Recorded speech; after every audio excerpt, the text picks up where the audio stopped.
Welcome back everyone to my Let's Play of Final Fantasy II for the Nintendo Famicom system. It's time for us to finish off the Ice Cave, so we're about halfway done, so Maxine will have to use her ether pretty soon. So we want to, if you don't have an ether, you want to save enough magic points to probably cast 2 slots of your blizzard spell for the final boss of the dungeon. If you don't have the blizzard spell or you run out of magic, you can also use that Arctic Wind that you found earlier in the dungeon. So, like I said, that casts Blizzard 16 spell, but it's more like Blizzard 4 because it's multi-targeted. It functions multi-targeted even if it's only against one enemy. So it basically functions as a Blizzard 4 because when you multi-target, it cuts the spell power by a 4th. So, we're down to a 4th, so. Alright, well there's the way down. We get a free Blizzard Tome there, but we were working Blizzard. You don't want to wait to get that free Blizzard Tome here, because we needed that Blizzard to take care of the land turtle back in the Semi-Falls Cave, the one guarding the teleport spell. And we want to be building up our blizzard enough for we be able to take out the boss of this dungeon. So it's the next upgrade to the land turtle, Adamanti. So it's weird. He's a turtle and he's weak against ice, but he's living in an ice cave. So maybe he just got lost somewhere or something like that. But who knows why they put him here? But we'll finish him off. So first, gotta get rid of these ghouls and the dead heads. So at least they're ghouls and not zombies. Ghouls are level 2, deadheads are level 2, zombies are level 1, and if they were zombies, they'd bring the deadhead down to a level 1 encounter. So it's nice that we're having level 2s, help build our stats up a little bit better. So it'd be nice to eventually get that fire up to level 4. Don't think we'll be able to do it in this cave because we already brought it up from 2 to 3. But it'd be nice to get it up to, like I said, level 4. Then we'll be on par with our Blizzard spell, and then we can start working that Scourge spell. So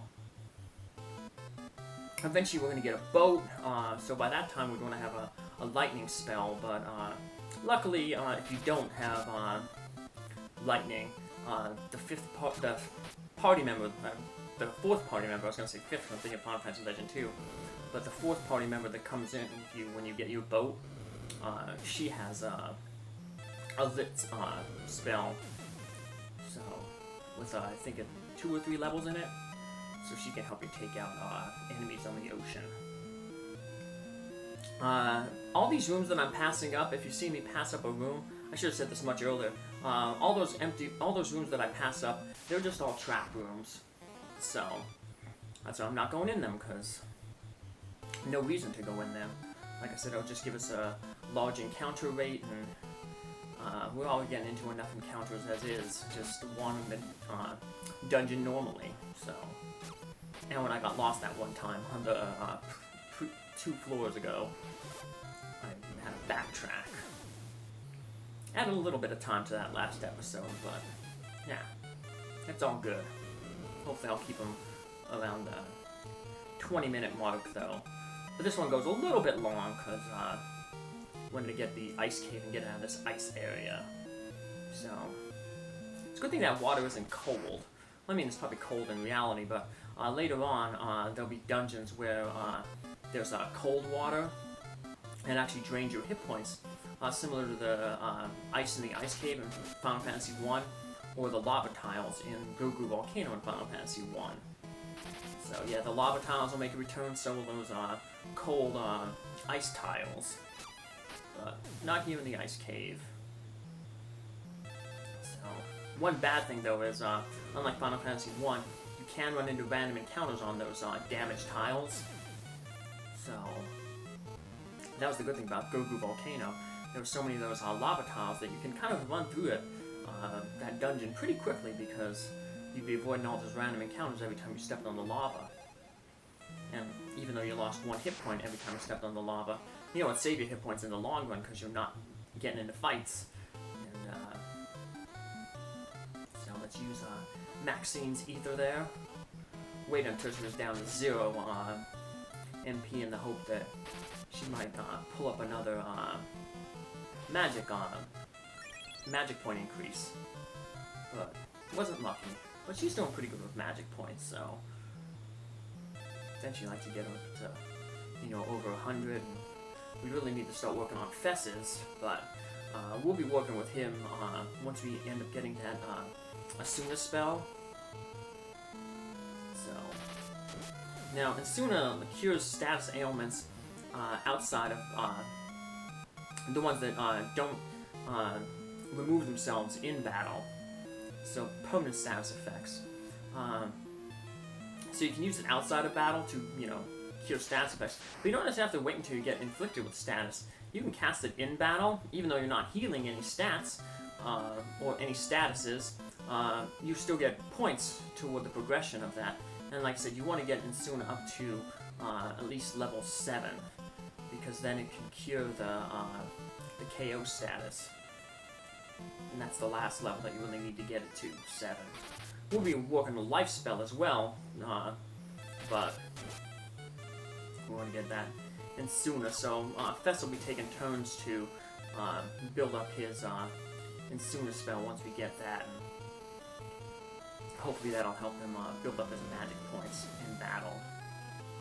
So it's a little easier to build up your magic points at the beginning, because if you use half your magic points in battle, there's a 50% chance that you will gain magic points.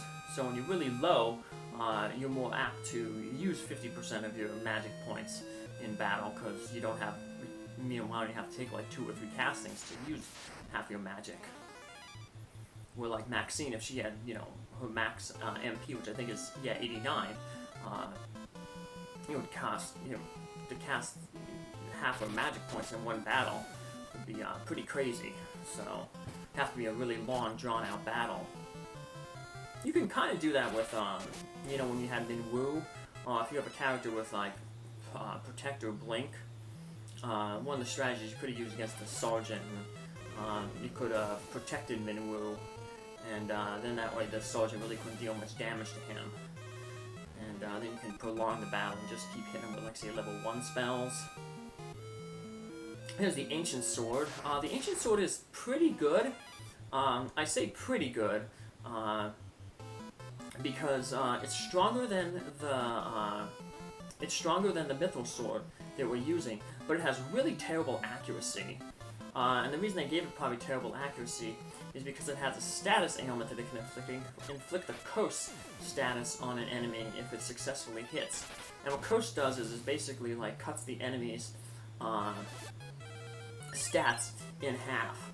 So it'd be really good against, it's going to be really good against not the next boss coming up, the Adamanti, but in the next dungeon, the boss there, because it has really high defense. It's really hard to penetrate. Well, the Adamanti is going to have hard defense too to penetrate, but we have the Blizzard spell to bypass that defense. So, yeah, but if you curse an enemy, like I said, cut their stats in half, makes bosses much, much easier. There's a black magic spell, Curse, that you can get eventually. I don't know if I'll end up getting it. Last time I did my playthrough, I didn't really use it. So, like I said, you just keep the Ancient Sword, and even though it has really terrible accuracy, eventually what's going to happen is when you get to, say, like level 8, 9, or 10 with your sword rank, you're hitting so many times that you're apt to land one of those hits. So it just saves you from having to level up another black magic spell. There's another sword, eventually when you get the Sleep Sword, which puts a target to sleep, but similar to the Ancient Sword, to balance it out, it has very poor accuracy. There's quite a few weapons like that, now that I come to think about it. In the same dungeon we'll get the Sleep Sword, we'll get a Dark Bow, and then it puts the Blind status on an enemy. Like I said, once again, really poor accuracy, so you're missing a lot, but you're taking that chance that, you know, I'll miss a lot, but if I do hit and I successfully blind an enemy, well, I'm really affecting their accuracy, and it's making my characters much, you know, safer. So we have a whole room full of beavers, and I think like these were the inspiration for the Moogles. They became a series mascot later on, because they kind of look like Moogles a little bit. Now all these beavers, they all just say the same thing, except for the beaver up there in the upper left. He's just standing still doing nothing. So that's your clue that, you know, he's an important beaver. You gotta talk with him. And Booker apparently can speak beaver. And the lore behind that is that apparently Booker was, and they didn't translate his name there in that little scene, but apparently Booker was like a wild child. He was raised by animals before it was, I guess, like adopted by, you know, Fess's family. So, and Fess is, you know, childhood friends with Maxine, and Maxine's brother is Leon. The guy was at the beginning. One interesting thing about Leon is, he'll eventually join our party, and when he joins our party, he's left-handed. His sword is equipped in the left hand. But in the beginning, if you checked out his items, his inventory, he had the sword in his right hand. So, that was weird. But too bad you couldn't like unequip his sword during the battle. But if you want to use an item in battle, you have to have it equipped. So yeah, and in future Final Fantasy games, you can just like de-equip your item and put it in your inventory. But not in this one, so we didn't get a free sword out of it. Which would have been nice, because it would have, you know, saved having to buy a sword for Booker. Fess came equipped with a sword. We also could have taken his shield as well, because remember, Booker came equipped with an axe, no shield. Would have saved some money there at the beginning. We probably could have bought the Cure Tome right away. But, well, what's done is done. So, no use crying over glitches that you can't do in the game. So, there's a famous one in Final Fantasy Legend 3. You start with, they have rotating characters coming in, a fifth character. But that character, when you first start the game, they're your fourth character. And you can de-equip them in the prologue battle, the teaching battle. And you get a really powerful weapon, like a battle axe right away, so. Still not confident in my ability to take these guys out with a multi-targeting fire spell, even though they're weak against fire. So we'll just concentrate on having all our fighters attack one, and then have Maxine take out another one with the fire. And we'll repeat that for the next round. This way we prevent them from exploding on us. So, I think they have like self-destruct 5, which is much more dangerous than the balloon self-destruct. So, I guess that makes sense though. You'd rather have a balloon blow up in your face than a grenade. So, I threw a live grenade at basic training. You were required to throw it. But when the Josef was discussing grenades, he had a dummy grenade. And, you know, he was explaining, you know, you pull out the pin, and that allows you to pop the trigger guard, and then you click off the trigger guard, and then what that does is it sends like an electric spark down the center of the grenade, and then that spark hits the gunpowder that's tucked inside the grenade, and that's what causes the explosion, and then, you know, the gunpowder explodes and it shatters the shell of the grenade, and that's the shrapnel that comes out and, you know, kills you or severely injures you, depending on how far away you are from the grenade. So he's going over the grenade, the functions of the grenade, and he says, okay, first you gotta pull out the pin, and he's like, now, right now, you know, like, it's still okay. You can put the pin back in and nothing's gonna happen. He's like, the grenade is only armed when you release the trigger guard, you know, and then he releases the trigger guard, and then he drops the grenade in the middle of our circle, because we're all circled around him as he's explaining the grenade. And then, of course, it went off, but it was a note grenade. There was no gunpowder in the grenade, but he did have like a dummy, like I want to say like a firecracker, you know. So when it landed, it, you know, boom, it made the explosion sound. But, you know, obviously there was a weak explosion, not enough to blow up the grenade and cause the shrapnel to hit us, so. We got a silver cuirass there, so we're just going to equip that on Josef. We're going to take it off him later. I'm going to give it to him to give him a little bit of defense, because we're going to throw him in the front row, because if something bad happens to him, we don't care, because we're not going to have him much longer. To take on this guardian, the guardian of the goddess spell, the Adamanti. So, once again, his defense is too powerful, pretty much, for our physical attackers to take him out with damage. But they're still getting weapon experience for attacking, so it doesn't matter that, you know, all their attacks are ineffective. He's a rank 5, so it's some good experience. But unfortunately, we don't get to milk him for that experience, because Maxine's intellect is so high and Blizzard is level 4 that she manages to take him out in one hit. So you gotta talk to that little sign there on the wall, and that gets you the goddess bell. And then you see that little door there in the behind us, or to the upper right. That's the door that's going to take us to back to the first floor. Remember, there was that door that we couldn't enter from the back end, so I guess it was locked on this side. So now we have another boss coming up, but he's pretty weak. So I'm just going to move everybody up to the front. I'm going to de-equip Josef, because after that boss, we're going to lose Josef. So after the boss battle, you have like 1 or 2 steps you can take to de-equip Josef and get all this stuff away. But I'm just going to do it right now, because Josef's fist level is equal to his bow level that he worked up from level 1 to level 2. He's actually going to do probably more damage with his fists. So we're going to throw him in the front row.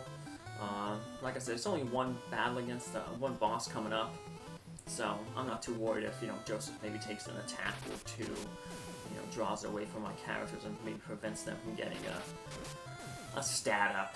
So, because it's such a minor little thing. So you see he's doing more damage there with his bare hands. But the typical monk class. Hey, look, it's Borgin. He's hanging out in the middle. So this is why we couldn't use the warp or the exit spell to get out of here. Curse of the Emperor will never forgive me if I go back. He'll kill me. If I'm going to die, you're going to come with me too, so here is Borgin. He's a level 4 monster. So we're going to do maybe a little bit of farming on him. Try to level up my Scourge spell a little bit. So I'll be hitting him with quite a few of them to just build that spell up, because it's, you know, only level 1. And you know, he's a level 4, so she gets some pretty decent experience with Scourge, try to get it caught up. So, and after this battle, you know, we're going to be outside, and then we'll go back to Salamand. So we have more than enough magic points to basically have enough to cast spells on any battle that we run into back to Salamand. So he needs to build that Scourge a little bit, so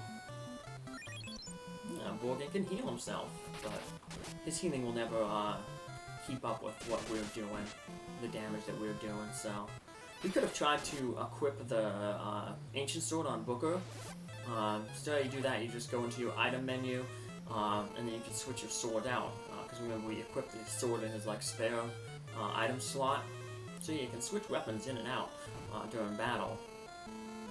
But like I said, Borgin, not that hard. As you can see, he's weaker than the Adamanti. Hits hard, hits weaker, has much less defense, so not worried about him. But if you haven't de-equipped Josef, you want to do it now, because in a few steps we're gonna trigger like a cutscene. So see how Fess is doing now. So how everybody else is doing now. Maxine's 32, so that's 8 multipliers to magic spells. So got a little bit of points there for the Scourge. So Fire's halfway to level 4. So yeah, he set like a trap, like a boulder trap. So if we didn't turn around, we might have been able to avoid it. Go on, get out. We'll not leave you. Can't hold much longer. Run. It's up to you now, Fess, my sweet Nellie. And unfortunately, Josef, he sacrificed himself. He got crushed by that boulder. So, yeah, he sacrificed himself to save us. It's going to be a recurring theme in this game. It's kind of dark for, you know, a fantasy game. You know, it still gets that E rating, though, because it's not, like, overly graphic. But yeah, you know, you lose party members, you know. Josef, you know, got crushed. I mean, the Dreadnought bombed things, and people talked about, you know, family members being killed. Scott died at the beginning. So, I guess if it was like a movie, it would probably get like PG rating. Kind of like how Star Wars was. I mean, this takes a lot of inspiration from Star Wars. I mean, there was, you know, deaths in Star Wars too. Like, but it wasn't graphic, you know, Aunt Beru and Uncle Owen, the Jawas, you know, soldiers and stormtroopers at the beginning, you know, when you get the Death Star plans. We're trying to recover the Death Star plans from Princess Leia's Corellian Corvette. You know, they weren't like graphic deaths, so.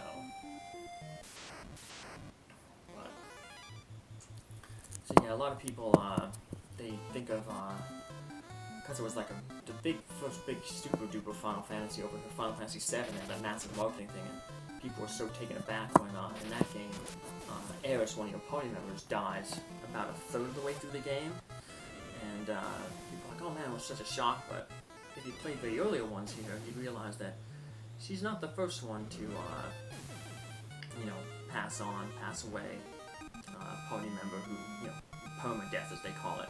You know, you can't revive them with they're not KO'd or knocked out or swooned, as in some games call it. They're actually finished off for real, so. And that unfortunately means we're going to have to go tell Josef's daughter, Nellie, about that, but